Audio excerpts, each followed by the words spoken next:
Welcome, everybody, to the Up on the Soapbox podcast. This is episode 33. I'm one of your co hosts. My name is Brett Schaefer. With me today is my other co host and partner in crime, Dan Piggott. Today is an extra special day. It's our first guest from kind of sort of outside the industry, which is a really interesting thing. We'll get to him in a second. But first, I want to just explain why our guest is with us today. As part of our charter, our business charter, Dan and I decided that we wanted to have a charitable end to what we're doing. So we created a program that we call the Soapbox $1 Pledge. We donate $1 for every meeting that's held on the Soapbox. Now, in 2021, we hosted over 5,000 meetings. So that's a pretty good chunk of change there. We asked our distributors and supplier members of the Soapbox community to help us in our efforts here and contribute what they thought would be appropriate. Many of them stepped up, and together, collectively, we were able to donate over $6,000 last year to the Feeding America organization. If you're not familiar with them, we highly suggest you look them up, learn a little bit about them. Basically, in a nutshell, they donate food to all the food pantries, or many of the food pantries around the country. So they do some really great work in helping feed your neighbors, people that you probably don't even know are in that struggle. They donate food all around the country to hungry Americans. So it was a really noble effort, and we appreciate all those who stepped up and joined us in that cause. This year, we've turned our attention to the Ronald McDonald House. And today, our special guest today is a guy who some of you may find has a familiar face because you did work in this industry for many years. In fact, he was with ASI in promo marketing. He spent about 17 years collectively with the two. Anthony Stover joins us today. Anthony is the current community relations manager at the Philadelphia Ronald McDonald House. And here's a fun fact. He's been there for 23 years. How can he do all these things collectively at the same time? It's incredible. We're going to find out all about that. Anthony, welcome to the show. It's an honor to have you here today. Why don't you tell our group a little bit about yourself, your career path, your journey into the promo market, maybe how you found your way out into the not-for-profit or non-profit world. Just let us know what's going on in your life. Good morning, Brad, and good morning, Dan. And before I speak, I just want to commend both of you gentlemen for this platform and giving back, and which is so an important part of the way we live today is to give back. And you guys are right on top of it. So thank you. So now let me remember all those questions that you just asked me. A little bit about myself. About myself, again, as you mentioned, Brad, I had a little under 20 years experience in working in your industry. Back in the early days, one with your dad, and Dan, I've been at a number of different shows with you, and through ASI in the beginning, and then going on to promo marketing, and then working for a supplier at Mac Specialties. Well, during all this time and working in the industry, one of my colleagues at ASI, a gentleman by the name of Lex Daniels, was a volunteer at the Philadelphia Ronald McDonald House. And one day we were going out to have a beer, and he said that he forgot his jacket at the house. Would you mind if we stop in and let me grab my jacket? I said, of course, no problem. And that day, 23 and a half years ago, I went into the Philadelphia Ronald McDonald House with Lex, got his jacket, got a tour of the house, and I've been walking in ever since. In 1999, I became a volunteer. So in regards to your earlier question, Brad, how do you do all this? Well, in the beginning, it was volunteering. And I humbly say in my first year there at the Ronald McDonald House, I became Volunteer of the Year, which I think every volunteer should be considered that. But what led to that was just how I was moved by the mission of what they do. And the mission of what they do is to provide comfort and hope for families of seriously ill children.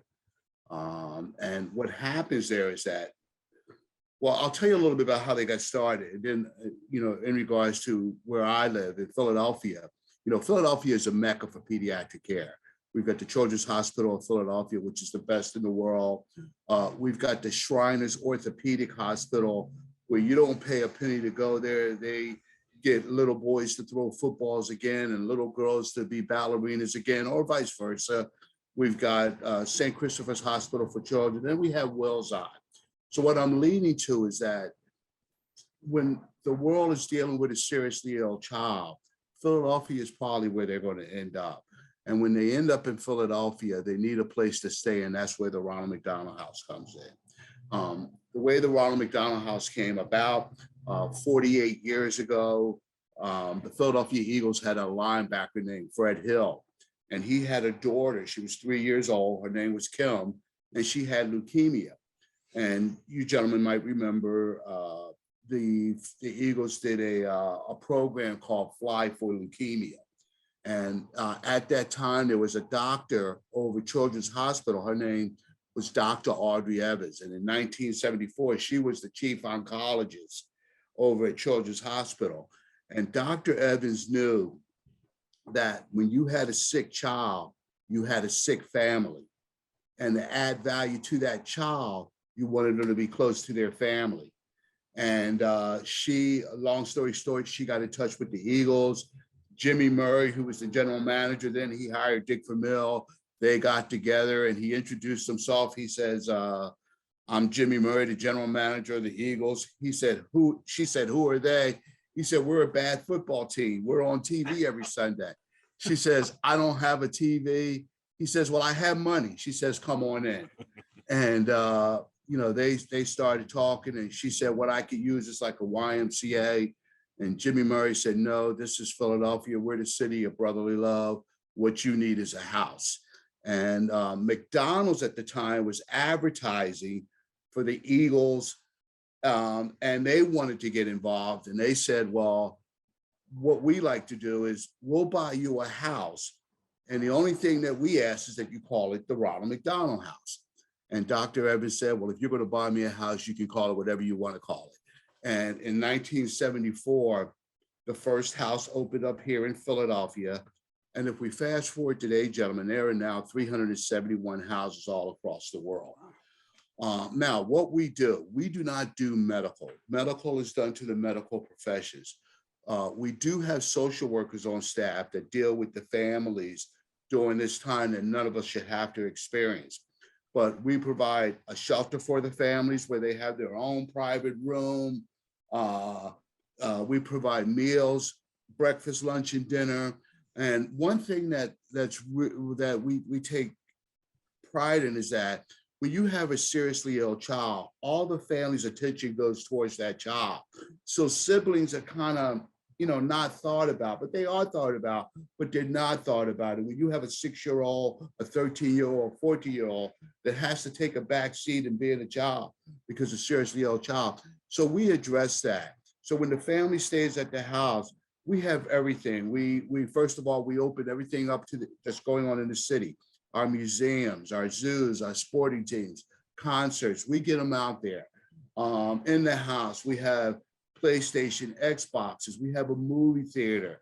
If it's their birthday, we could throw a birthday party, and we let kids be kids again.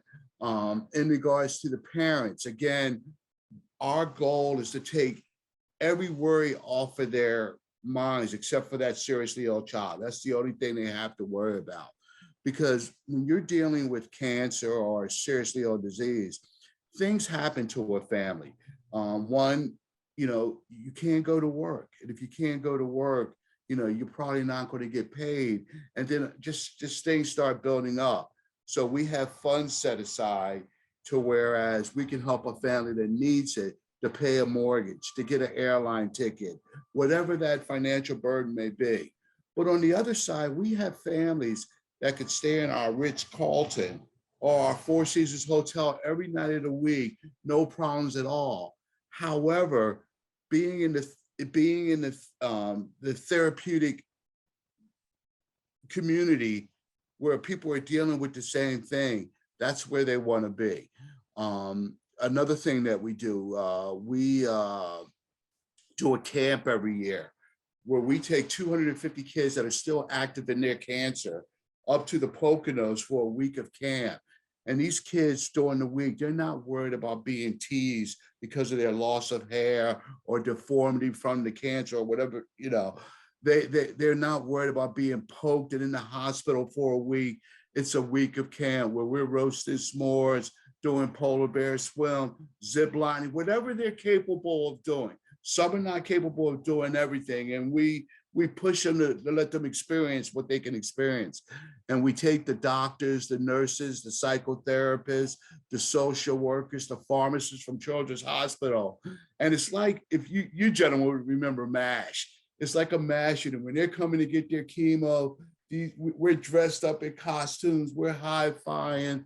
And one of the things I want to say about these kids that's real is that every Tuesday when we're up at camp, we go up to the lake to have a memorial for the campers from the previous year that didn't make it back up to camp. These kids are my heroes, man. They know what cancer is and they know what cancer does. And, you know, I had said to you guys earlier, you know, about an attitude of gratitude. And you know, I am so fortunate to be a part of the Ronald McDonald House because it keeps me sitting and grounded. It lets me know, you know, how lucky I am. And because of friends like you at Soapbox, we're able to do these things. You know, our operating costs at the Philadelphia house is $6 million a year. 10% of that we get from Ronald McDonald House Charities, which oversees all the 371 houses I was talking about. And then another 10% we get from our owner operators of McDonald's within our community. And then the rest of it is good old fashioned fundraising, meeting friends like Soapbox, you know, roller grants, events, et cetera, et cetera, et cetera. And I will close with this. You know, during COVID, you know, cancer could care less about COVID. And during COVID, we did not close our doors.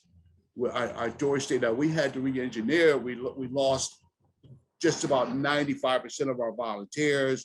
Our staff that didn't need to be at the house, such as development and things like that, were not there, but our doors stayed open. And, you know, that's the Ronald McDonald House, whether it's in Philadelphia, whether it's in South Carolina, whether it's in New York, whether it's in Hawaii. And this year, we opened 2 more houses. One was in Fiji and one was in Beijing, China. The one in Beijing, China was just a 10-room house, which we all know they could, you know, those are the people that they could use. You know, our biggest house here, like in Philadelphia, we could serve 147 families a night. But those were the 2 houses that opened. And in closing, I want to give Soapbox a heartfelt, on behalf of the families that we serve, a heartfelt thank you for thanking of the Philadelphia Ronald McDonald House, guys. Well, you know what? You're giving me goosebumps sitting here and thinking about the work that you guys do. And we're so pleased to turn our attention to you guys this year. And thank you for that, you know, for the background on this. I think it's very helpful for people to understand the services that you guys are providing to these families. And I love the fact you're talking about the other children in the family, right? So that are not necessarily sick, but are so greatly affected by the event that's going on. How do these families reach out? Is there a criteria for getting involved? How does that look, at the beginning when they get involved? Yeah, and that's a real great question. You know, like when a family is dealing with a seriously ill child, they never thought about the Ronald McDonald House. Right. They're thinking shelter and stuff like that. Normally, it's the social worker who they're dealing with at the time that'll recommend that, like, if they get sent to Children's Hospital of Philadelphia, they will recommend the Ronald McDonald House. And families will call and make a reservation. Then they'll call and cancel it. It says, no, I think we're going to stay at the Marriott or something like that. But then when they come into the house, it's like, it's an aha moment. And, you know, again, families come from all around the world. So we use what we call the AT&T language line.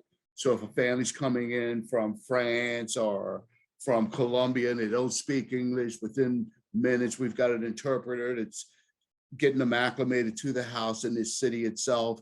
And so basically that's how the introduction is made, or the families find out who we are. And what are the opportunities for people to get involved with their time in your organization, right? How does that look, and what are those opportunities? That's a great question, Dan, and that's the backbone of what we do is our volunteers. Before COVID, we had a volunteer pool of over 600 people. Right now, we're challenged. It's half of that. It's 300. And what we ask you to do to volunteers is so many things that you can do. You can be a van driver that drives the families from the house to the hospital. You could be a front desk worker. If you're a plumber, you can help us with maintenance around the house. It's just that the list goes on, and all we ask is that you commit to 2 shifts a month, 4 hours a shift. So that's 8 hours a month. And I guarantee you, like I shared when I first walked into the house, you'll be wanting to do more than that. It is a community of volunteers. We have everything from street sweepers to CEOs, medical students, and everything. So it's a great way to build your own personal network, as well as giving back and doing something that's so worthy. And I want to say this too, for families that stay at the Ronald McDonald House, if they can afford it, they pay $15 a night. If they can't afford it, they pay nothing at all. And we have never turned a family away because of their inability to pay. Nor have we turned a family away if we were at full capacity. When we're at full capacity, we will get those families a room at our local hotels near the hospital until we could get them in the house. And we'll get them a discounted rate where they might pay 50%. But I talked about earlier how some families are financially challenged. And for those families, we'll pick up the whole tab. Anthony, So- did you have a specific moment where you knew that this is what you wanted to do for your career? Yeah, it was when I walked in and got the tour. When you walk in, you get the tour. If you're lucky enough to meet a family, or if you see a child, you know, because there's inpatient and outpatient. If you're strong enough, as seriously, I'll try to be in the house, you know, and I don't want to go into the 2 descriptions of a seriously ill child, but when you see that, it pulls at your heart, and you know, it's hard to describe, but it happened on the first hour I was in the house, Brent. So, a couple things. So number one, you mentioned a room for 171 people. That's a big house. So obviously it's not, I don't think it's not a house. What is the structure of the house? You're calling it a house. It must be something slightly different than a traditional home. Is that correct? Well, yeah. Well, so one of the things that for any family when you're going through drama is to meet in the kitchen. You know, the kitchen is the meeting place. So no matter, for all families. And we have a professional kitchen where we have a chef in there. And what we do is, in regards to your earlier question, as far as volunteer opportunities, we bring what we refer to them as guest chefs, where they'll come in and they'll cook for the families. And our chef that's there, he'll prepare the menu. He'll show them how to use the industrial equipment. So we have that major type of kitchen. Now the family rooms themselves are just like home, in a family room. So it's like a hotel, if you would think of it, you can look at it like that. And in their room, they would have 2 queen-size beds. They would have 2 50-inch TVs, their own private bathroom. The reason for the 2 TVs is that if mom is a little tired from the day and the kids are a little rambunctious, they can go to the other side of the room. There's a little refrigerator in the room. We say that's only for milk, water, and medicine, because, you know, when you're going through something that's like a seriously ill child, sometimes you might want to be alone.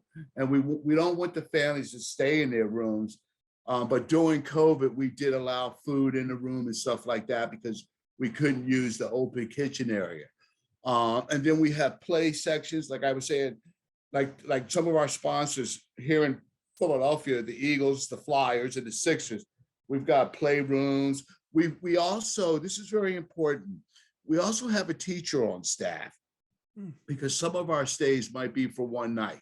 It might be just a checkup at the hospital. But some of our stays could be long-term stays, and we keep the education going as well.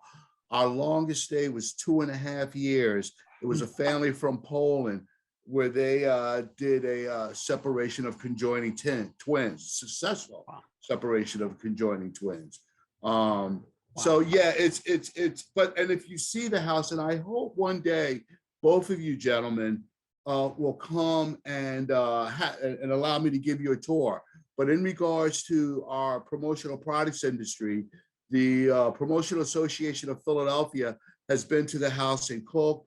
has provided promotional items, as well as, we use promotional items as well. And we work with the industry, and and if I can give a little insight, like I said, there's 371 houses around the world.